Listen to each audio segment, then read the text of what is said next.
Hey everyone. So I wanted to show you a tank that I have some young Scarlet Badis in. Scientific name is Dario. These are related to Badis and the other species in the genus Badis. But the Darios are a different genus. I got these from Tristan Watson from our Madison Area Aquatic Hobbyist Club. So shout out to Tristan. Because females are really hard to find. So I've been wanting to breed these. I bred them many years ago by accident, and I hadn't been able to find a female consistently since. But the main reason I wanted to take this video is I was moving some fish around and I found a whole bunch of planaria in one of my tanks under some rocks.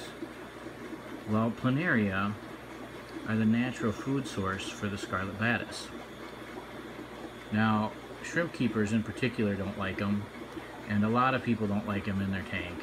They're also called flatworms or platyhelminthes if you're a scientist.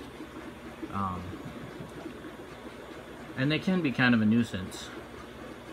But you can see these guys are going to town on them. And being small fish, they eat small things. So let me see if I can find. Here's one of the planaria right there. It doesn't want to focus, but that's one right there. Let's see if I zoom in, if it'll focus. Yeah, it doesn't want to come out a little bit here. But anyway, you can tell though when they're on the glass, they've got sort of almost an arrow-shaped head on them.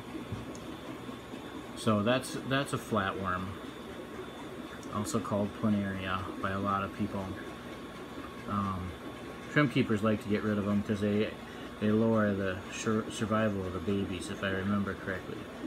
But since I don't have any shrimp in this tank, the Scarlet Badis would probably try to eat the baby shrimp. It wouldn't eat the adults, they're not big enough. I feel perfectly fine throwing them in here. Kind of hope I find them in that tank in the future so that I can use these as a live food for my Scarlet Badis. Now there were a bunch of them in here. Now these guys are still pretty young, but you could see earlier one of them at least was starting to color up a little bit like a male. So I don't know what sex ratio I have yet. I'm hoping that I have mostly females, because I can always go to my local fish store or LFS and find males. Well, that one definitely was showing some color there. That's probably the most color I've seen in one so far. And I've also noticed that these guys are starting to, other than right now when they're just going nuts over the food, hang out kind of in pairs. Now I don't know if that means anything or if that's just random, but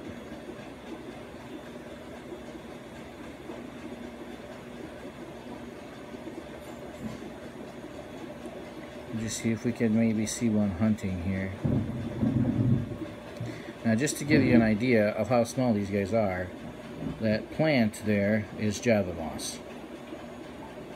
So if you zoom in on your Java moss and it looks like that, you'll have an idea of how big these guys are.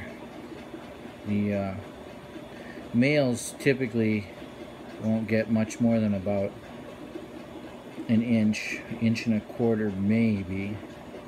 And the females are a little bit smaller than that typically.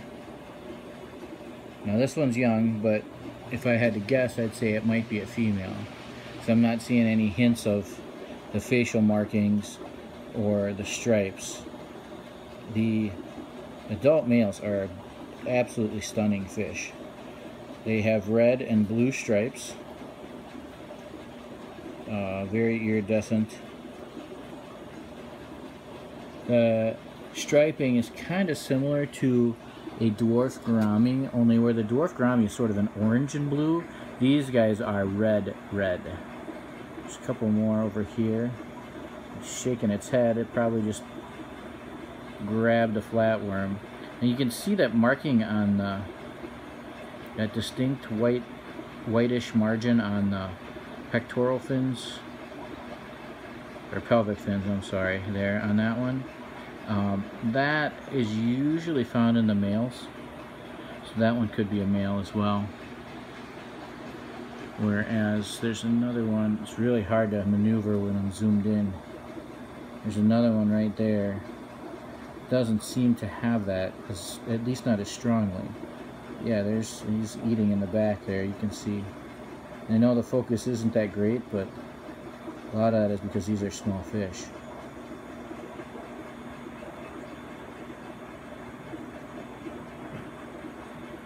Well, here's one in the back starting to color up. You can see it back there. You can see there's a little bit of red in it. Now the lighting's not the greatest because towards the back of the tank and getting some lighting from the tank behind it, but there's definitely some red in that one.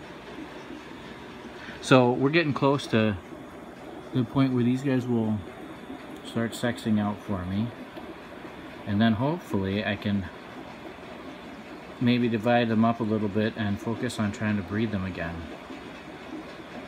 So the first time I bred them really was by accident. I had them in a planted tank, and I had a male and a female. That's all I had in there. And one day I noticed there were 4 fish in the tank, and the fry were the same size as the adults almost. They were just a hair smaller. They were just small enough compared to the adults that I could tell the difference, but that was about it.